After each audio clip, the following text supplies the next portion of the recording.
भ्रम मत फैलाइए लोगों के बीच में, सच बोलिए और बताइए कि बिहार के लिए आपके पास क्या योजना है। तो तुम लोगों को अपने कैरियर के बारे में नहीं सोचना चाहिए। जो लोग जात और धर्म के नाम पे आपसे वोट मांग रहा है, और जब इंसान आपस में लड़ते हैं तो शैतान गद्दी पर काबिज हो जाते हैं। इस बात को मत भूलिएगा। आपके साथ कोई भावनात्मक बात करने के लिए नहीं आया हूं कि हमको सेकुलरिज्म का नसीहत मत दो दोस्त। गृह मंत्री के पास हमारी कोई सीडी नहीं है, चालाकी मत कीजिए। दूध से दही बनाना चाहते हैं तो वो जोरन कांग्रेस पार्टी ही हो सकता है। हमको दर्द नहीं होता है। जात पात के नाम पर लोगों को गुमराह करना बंद कीजिए। सालों साल से तो आप वोट दे ही रहे हैं। आप सोचिए ना, मंत्री थे, दुखद मौत हुई उनकी कोरोना से। रिकॉर्ड करके रख लीजिएगा मोबाइल में। जब मैं 2019 का चुनाव लड़ रहा था, यहाँ तमाम मंच पे बैठे हुए लोग हैं, हमारे सामने सिर्फ भाजपा नहीं लड़ रही थी, विपक्ष के लोग भी कैंडिडेट दिए थे। बिल्कुल बिल्कुल। हमने आरजेडी के लिए भी प्रचार किया, हमने सीपीआई के लिए भी प्रचार किया, हमने कांग्रेस के लिए भी प्रचार किया, क्योंकि हम चाहते थे कि इस देश में सांप्रदायिक और जातिवादी शक्तियों को हराया जाए। Subscribe to our YouTube channel and press the bell icon to get the latest updates. दोस्तों, तो मैं ये कह रहा था कि इस देश की एकता और अखंडता के लिए एक ऐसी सोच की जरूरत है जो सोच किसी एक चीज के बनिस्पत, एक चीज के मुकाबले बहुतों को अपने हाथ में समेट सके। कहूं कि एक तरफ वो सोच है जो इस मुल्क को बांटने का काम कर रहा है। तारापुर में हम ये महसूस कर रहे हैं कि मंत्री ही मंत्री दिखाई दे रहा है। जब पूरा का पूरा राजनीति और राज्य के नेता अपने कैरियर के बारे में सोच रहे हैं, तो तुम लोगों को अपने कैरियर के बारे में नहीं सोचना चाहिए। ये नहीं विचार करना चाहिए कि कितना वैकेंसी निकला है, कितना रोजगार आया है। कुछ नहीं, पंचवर्षीय योजना हो गया है। एसएससी का तैयारी कर रहे हैं, वो दिन ही नहीं आ रहा है कि परीक्षा दे सकें। आप रोज बैट बॉल लेकर के प्रैक्टिस कीजिए, फाइनल मैच ही नहीं हो रहा है। अब फाइनल मैच हो तो पता चले फिक्स कर दिया गया है। सही बात है, सही बात। फिक्स है। आप कॉपी कलम लेकर के गए हैं परीक्षा देने के लिए, और एग्जामिनेशन हॉल में पहुंचते ही पता चलता है कि प्रश्न पत्र लीक हो गया है। ये हमारा सवाल है, ये हमारा मुद्दा है। तो जब चुनाव आया है, और वैसे तो हेलीकॉप्टर 5 साल में आता है, लेकिन बीमारी ऐसी है, कोरोना का वायरस ऐसा है कि उसके दिमाग में शायद जात और धर्म का चिप नहीं है। जात और धर्म का चिप होता तो शायद स्थिति कुछ और होती। तब जो है आपके जो विधायक थे, शायद उनकी दुखद मौत नहीं हुई होती। सही बात। ये जो चिप नहीं है, डेंगू का मच्छर जब जाता है आपके पास काटने के लिए, तो कान में आपसे आपका आधार कार्ड नहीं मांगता है कि आपको पता चल जाएगा, डेंगू के मच्छर को पता चल जाएगा कि नहीं भैया ये दूसरे धर्म का है, इसको नहीं काटते हैं। समस्या जात और धर्म पूछ करके नहीं आती है, तो समाधान भी जात और धर्म पूछ करके नहीं होना चाहिए। और ये सोच लीजिए, जो आपसे जात और धर्म के नाम पे वोट दे रहा है, जो लोग जात और धर्म के नाम पे आपसे वोट मांग रहा है, तो वो आगे चल करके सिर्फ अपनी भलाई करेगा, न जात का भला करेगा, न धर्म का भला। सही बात, सही बात। वोट देंगे जात देख करके तो स्कूल बनेगा? वोट देंगे धर्म देख करके तो सड़क बनेगा? बिल्कुल नहीं। तो वोट देंगे जात देख करके तो समाज में जात पात ही होगा ना। और क्या? वोट देंगे धर्म देख करके तो समाज में सांप्रदायिक दंगा ही होगा ना। और इसीलिए मैं कहता हूं कि हिंदू मुसलमान का जो ये सिलेबस है ना, वो सिलेबस इसलिए दिन रात आपके टीवी में चलाया जाता है कि आप अपने मुद्दों को भूल जाएं। गुड नाइट मच्छर भगाने वाला जो होता है ना, उससे मच्छर मरता नहीं है, बेहोश हो जाता है। वैसे ही हम जात और धर्म के नाम पर मदहोश हो जाएंगे, लेकिन पेट का भूख शांत नहीं होगा, लोगों की जरूरत पूरी नहीं होगी। और अगर हम इस बात को अपने जहन में नहीं लाते हैं, इसके बारे में हम नहीं सोचते हैं कि ये साजिश क्यों की जा रही है। ये साजिश इसलिए की जा रही है, जब शकील साहब बहादुर शाह जफर का शेर पढ़ रहे थे, उस वक्त भी यह देश आपस में लड़ रहा था। और जब इंसान आपस में लड़ते हैं तो शैतान गद्दी पर काबिज हो जाते हैं। इस बात को मत भूलिएगा। जब जब इंसानियत को बांटी जाती है, तब तब हैवानियत मजबूत होता है। सही बात। और ये काम 200 साल तक अंग्रेजों ने किया है इस देश में। 200 साल तक इंसान को आपस में लड़ाया, किसानों को उनसे जबरदस्ती खेती करवाई। किसान कहते थे कि हम अनाज उगाएंगे, आप अगर हमारा अनाज नहीं खरीदिएगा तो कम से कम उस अनाज को खा करके अपने बाल बच्चों का पेट तो पाल सकते हैं। अंग्रेज हंटर लेकर के किसानों के ऊपर घोड़े दौड़ाते थे और कहते थे कि तुमको नील की खेती करनी पड़ेगी। मैं बिहार के अपने एक एक भाइयों को याद दिलाना चाहता हूं कि अंग्रेजों की उस क्रूर सत्ता के खिलाफ गुजरात से चल करके एक गांधी आए थे। बिहार की जनता ने उनको महात्मा बना करके भेजा था। हमको अपना इतिहास याद करना पड़ेगा कि अगर बिहार नहीं बदला तो देश नहीं बदल सकता है। और बिहार को अगर हम बदलना चाहते हैं तो बिहार के लोगों के जो सबसे बुनियादी सवाल हैं उस पे हमको ध्यान केंद्रित करना पड़ेगा। जो साजिश अंग्रेजों ने चली थी, फूट डालो राज करो, आज अंग्रेजों के चापलूस गद्दी पर बैठ करके उसी साजिश के तहत इस देश को नस्ते नाबूद कर रहे हैं। उस साजिश को हमको नाकाम करना पड़ेगा। हमको उस विरासत को याद करना पड़ेगा कि राम प्रसाद बिस्मिल और अशफाकुल्ला खान गले से गले लगा करके कहते थे, सरफरोशी की तमन्ना अब हमारे दिल में है, देखना है जोर कितना बाजुए कातिल में। मैं आपसे इस चुनाव के बीच में संवाद करने के लिए आया हूं, तो मैं सिर्फ आपसे वोट मांगने के लिए नहीं आया हूं। यहां प्रत्याशी बगल में खड़े हैं और हमारी इनके साथ ये सहमति है कि हम वोट मांगेंगे आपकी बदौलत, और आप वोट देंगे अपने से सोच करके। बहुत बढ़िया। मैं आपके साथ कोई भावनात्मक बात करने के लिए नहीं आया हूं, क्योंकि गुमराह करके हमको तुरंत की कोई लड़ाई नहीं जीतनी है। मुझे पता है कि ये लड़ाई लंबी है और देश के भीतर जो सांप्रदायिकता की लहर चल रही है, उस लड़ाई को अगर हम परास्त करना चाहते हैं तो कांग्रेस के हाथ को हमको मजबूत करना पड़ेगा।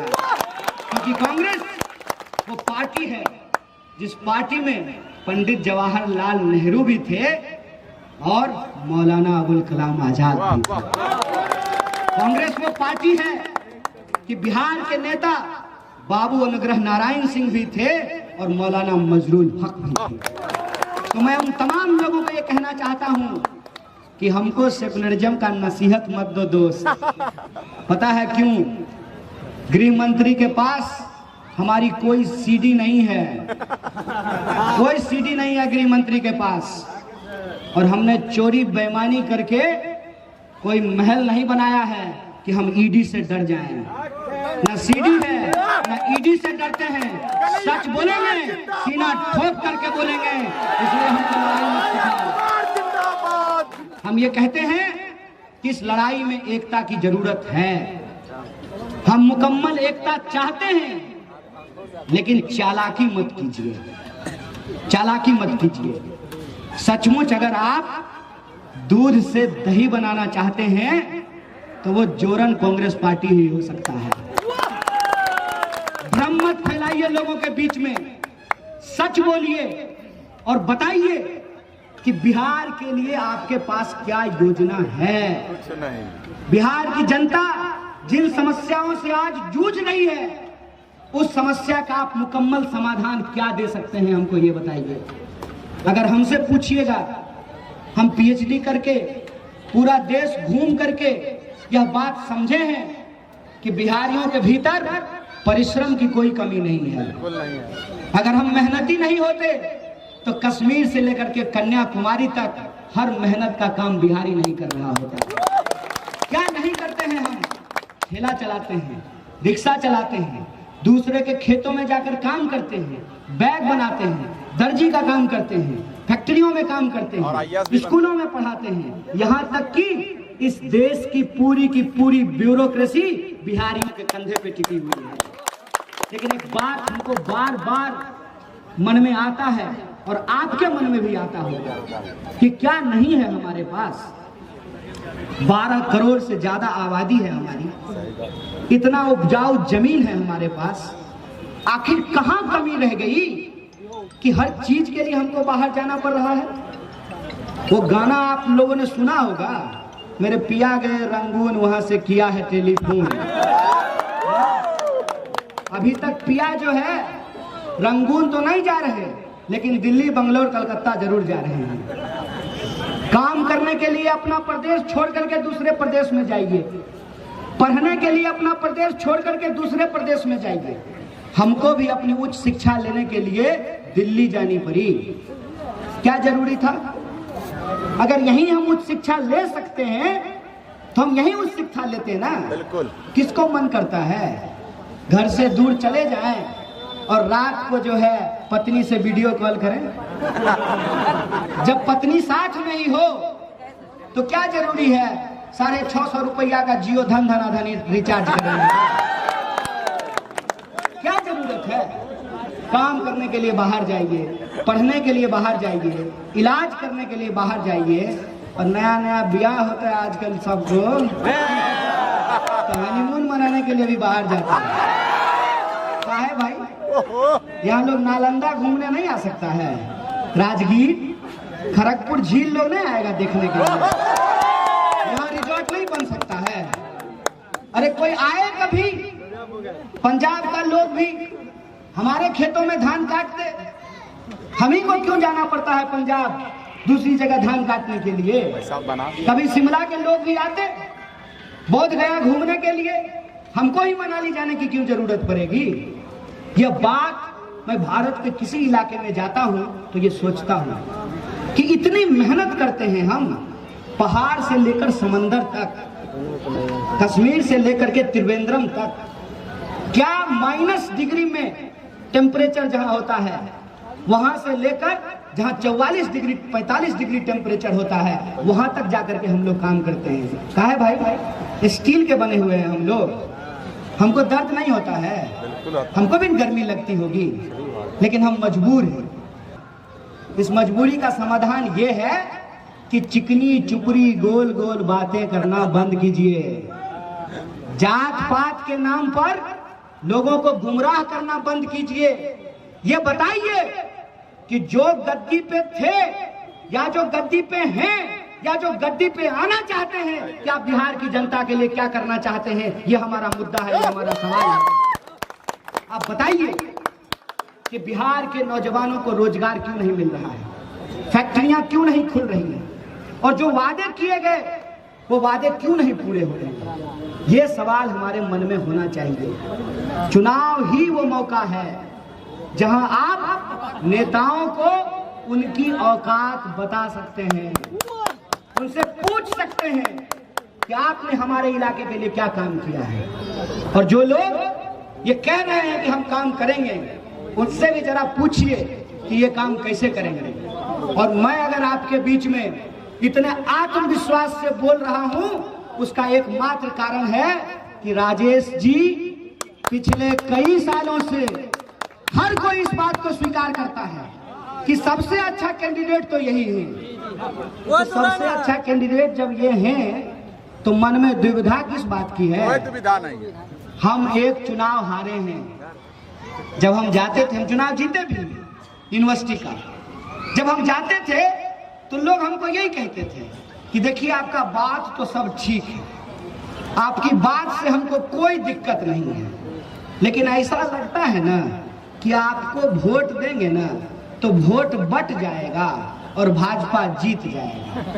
तो हम कहते थे सुनिए, वोट को अगर आप बांट दीजिएगा ना तो भाजपा जरूर जीत जाएगा, लेकिन हमको एक बात बताइए कि पूरा इलाका अगर ये तय कर ले कि हमको अपना प्रतिनिधि ऐसा चाहिए जो पढ़ा लिखा हो, जो किसी का जाति या धर्म देख करके नहीं, लोगों की जरूरत देख करके मदद करता हो, जिसके पास एक सोच हो, एक समझ हो कि बुजुर्गों की मदद कैसे की जा सकती है, लड़कियों को शिक्षा में मदद कैसे किया जा सकता है। आज आधुनिक जमाना है, लोगों के बीच में कंप्यूटर शिक्षा को कैसे बेहतर किया जा सकता है, नए रोजगारों का सृजन कैसे किया जा सकता है, प्रतियोगी परीक्षाओं की तैयारी यहीं पे कैसे कराई जा सकती है, और नए रोजगार के लिए जो हमारे पास उपलब्ध संसाधन है उसके आधार पर उद्योग धंधों का विकास कैसे हो सकता है। इस आधार पे अगर इलाके के लोग ये तय कर लें, सब लोग मिल करके अगर एक आदमी को वोट दे देंगे, सब लोग मिल करके आप राजेश जी को वोट दे देंगे, तो कन्हैया जी कैसे जीत जाएंगे हमको ये बताइए। जिसको वोट दीजिएगा वही जीतेगा ना। हाँ। तब जानते हैं लोग क्या कहता था, लेकिन जानते हैं वोट बर्बाद हो जाएगा, लेकिन भीतर भीतर भी कुछ हो जाता है। तो वोट ऐसे आपका आवाज हो गया। सालों साल से तो आप वोट दे ही रहे हैं।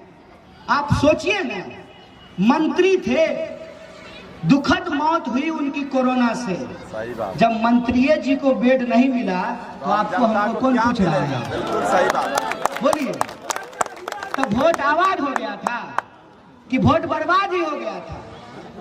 वोट आबाद और बर्बाद इस बात पे होगा कि वोट देने से हम आबाद हुए कि नहीं हुए। हम ऐसे इंसान का चुनाव किए कि नहीं जो अपने लिए नहीं, जो जात का वोट नहीं गिन रहा हो, जो धर्म का वोट नहीं गिन रहा हो, जो ये गिन रहा हो कि इलाके में स्कूल कितना खुला है, स्ट्रीट लाइट कितनी लगी है, सड़कें कितनी बनी है, ये गिन रहा हो। यह बात मैं आपसे कहने के लिए आया हूं। मुझे नहीं पता कि आपको यह बात कितनी सच लगती है, लेकिन मैं एक बात रिकॉर्ड करके रख लीजिएगा मोबाइल में, सच्चाई के साथ आपके सामने साझा कर रहा हूं कि मौका दीजिए। मौका नहीं देंगे ना तो लड़ने वाले लोग हताश और निराश हो जाते हैं। इसीलिए जब आप कोई मैच देखते हैं टीवी पर, क्रिकेट मैच अभी होने वाला है, तो हमारे आपके टीवी के सामने बैठकर ताली बजाने से जो खिलाड़ी है उसका परफॉर्मेंस जो है वो सीधे रूप से प्रभावित नहीं होता है, लेकिन अप्रत्यक्ष रूप से प्रभावित होता है। अगर आप हौसला अफजाई करते हैं तो लड़ने वाले का मनोबल ऊंचा होता है। हम आपसे और कुछ नहीं चाहते हैं, हम चाहते हैं कि आपको अगर हमारी लड़ाई में भरोसा है तो तहे दिल से हमारा पीठ थपथपाइए, और हम वादा करते हैं कि इन तमाम दंगाइयों को अगर नाक नहीं लग रहा तो हमारा नाम बदल दीजिएगा। और एक बात और, हमको एकता में भरोसा है और हम अपने व्यक्तिगत हित को पीछे रख करके, जब मैं 2019 का चुनाव लड़ रहा था, यहाँ तमाम मंच पे बैठे हुए लोग हैं, हमारे सामने सिर्फ भाजपा नहीं लड़ रही थी, विपक्ष के लोग भी कैंडिडेट दिए थे। बिल्कुल बिल्कुल सही बात। लेकिन हमने अपने मुंह से आज तक विपक्ष के किसी भी नेता के खिलाफ, किसी भी पार्टी के खिलाफ एक शब्द नहीं बोला है। सही बात।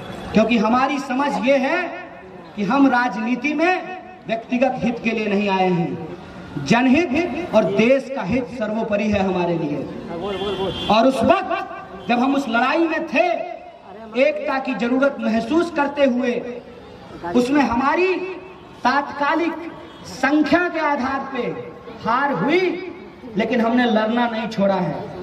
और ठीक 1 साल बाद 2019 का चुनाव हुआ था, 2020 में जब विधानसभा का चुनाव हो रहा था, हमने तमाम पार्टी के लिए चुनाव प्रचार किया।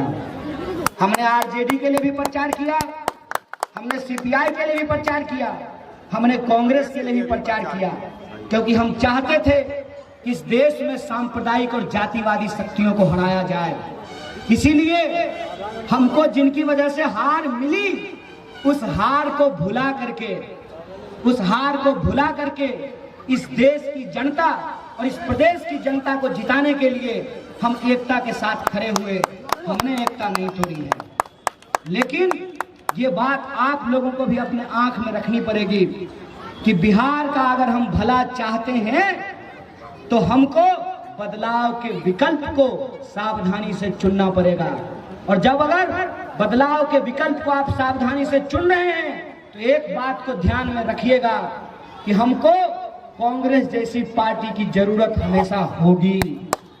और हमको कांग्रेस जैसी पार्टी की जरूरत हमेशा इसलिए होगी कि इतिहास गवाह है। तमाम दल, मैं किसी एक दल पे कोई प्रहार नहीं कर रहा हूं, तमाम दल का इतिहास ये है, वो कभी न कभी भाजपा के साथ गए हैं। एकमात्र पार्टी कांग्रेस पार्टी कभी भाजपा के साथ हाथ नहीं मिलाई है। इसमें कोई दो राय नहीं है कि कुछ लोग अपने निजी स्वार्थ के लिए कांग्रेस पार्टी को छोड़ करके भाजपा में शामिल हो जाते हैं, इसमें कोई दो राय नहीं है। लेकिन इस देश की जो तासीर है, जिसको हम कहते हैं विविधता में एकता, उस तासीर को अगर कोई पार्टी समझती है तो वो कांग्रेस पार्टी समझती है। और कांग्रेस पार्टी को बिहार में मजबूत करना, इस देश के भीतर धर्मनिरपेक्षता और सामाजिक न्याय और सामाजिक एकता को मजबूत करना है। ये बात हमको ध्यान में रखना पड़ेगा। हमको उस विरासत के लिए आपस में एक दूसरे का ढांढस बंधाना पड़ेगा, उनका हाथ पकड़ना पड़ेगा, क्योंकि हम उस मुल्क में भरोसा करते हैं जो एक रंग का फूल नहीं चाहता है, जो एक फूल नहीं चाहता है। हम हर रंग के फूल से गुलदस्ता बनाना चाहते हैं। हम चाहते हैं कि इस देश के भीतर चाहे मंदिर जाने वाला इंसान हो या मस्जिद जाने वाला इंसान हो, दोनों के लिए अस्पताल बने, दोनों के लिए स्कूल बने, दोनों के लिए सड़कें बने, दोनों के लिए रोजगार बने। ये हमारी लड़ाई है। और हमारी बात को जो घुमा फिरा करके गलत तरीके से रख रहे हैं, तो उनको मैं एक बात कहना चाहता हूं, बिहार के इतिहास में एकमात्र पार्टी कांग्रेस पार्टी है जो कह सकती है कि क्या अगरा, क्या पिछड़ा, क्या अति पिछड़ा, क्या हिंदू, क्या मुसलमान, सबको नेतृत्व करने का अधिकार अगर किसी पार्टी ने दिया है प्रदेश को, तो वो कांग्रेस पार्टी है। हमारा इतिहास है और कोई ऐसा नहीं है जो इस इतिहास को बदल देगा। और इसीलिए हम किसी की लकीर मिटाने के लिए नहीं आए हैं। अपनी लकीर हम हाथ में रबर लेके नहीं घूम रहे हैं कि कोई पेंसिल से लकीर खींचेगा तो उसका लकीर हम मिटाते चलेंगे। हम शार्पनर लेकर के घूम रहे हैं। हम अपनी नोक को शार्प करेंगे, अपनी लकीर को बरी करेंगे, क्योंकि हमको यह लगता है कि आपसे आपकी पहचान नहीं मिट सकती है। जो लड़के बिहार से एएमयू पढ़ने के लिए जाते हैं, जामिया पढ़ने के लिए जाते हैं, जेएनयू पढ़ने के लिए जाते हैं, दिल्ली पढ़ने के लिए जाते हैं, या काम करने के लिए कश्मीर से कन्याकुमारी तक जाते हैं, उनसे पूछ लीजिएगा कि उनसे उनके बिहारी होने का आइडेंटिटी, पहचान नहीं मिटती है। चाहे हिंदू हो तब भी कहता है कि बिहारी हो, और मुसलमान हो तब भी कहता है कि बिहारी हो। अगर हम बिहारी हैं तो उस स्वाभिमान को हमको बढ़ाना पड़ेगा। और उस स्वाभिमान को हम तभी बढ़ा सकते हैं कि जो हमको गाली दी जा रही है, गोली दी जा रही है, उस परिस्थिति को हम बदल सकें। और अपने मुद्दे पर, अपना जो हमारा मुद्दा है, रोजी रोटी, कपड़ा, मकान, शिक्षा, स्वास्थ्य, सड़क, बिजली, पानी और आत्मसम्मान पर, इस पे हम जनप्रतिनिधियों का और लोगों के हक और अधिकार का जो सवाल है, उसको ध्यान में रख करके हमको एक ऐसे राजनीतिक विकल्प का चुनाव करना पड़ेगा जहां धर्म के नाम पे झगड़ा नहीं हो, जात की लड़ाई नहीं हो, सचमुच विकास कोई जुमला नहीं हो, विकास जमीन पे उतरे। यह बात मैं आपसे कहना चाहता हूं। इन्हीं शब्दों के साथ मैं आप तमाम लोगों से यह अपील करके अपनी बात को खत्म करूंगा कि अगर हमारी बात आपको सच्ची लगती है, ईमान वाली लगती है, तो आप सब लोग इसको स्वीकार करेंगे और जो हमारे प्रत्याशी हैं 4 नंबर पर जो इनका वोट है, इनका जो निशान है, उस पर आप अपना आशीर्वाद देंगे, अपनी दुआ देंगे, इसको कबूल करेंगे। बहुत बहुत शुक्रिया। इनकलाब जिंदाबाद, हमारी इसका जिंदाबाद। Subscribe to our YouTube channel and press the bell icon to get the latest updates.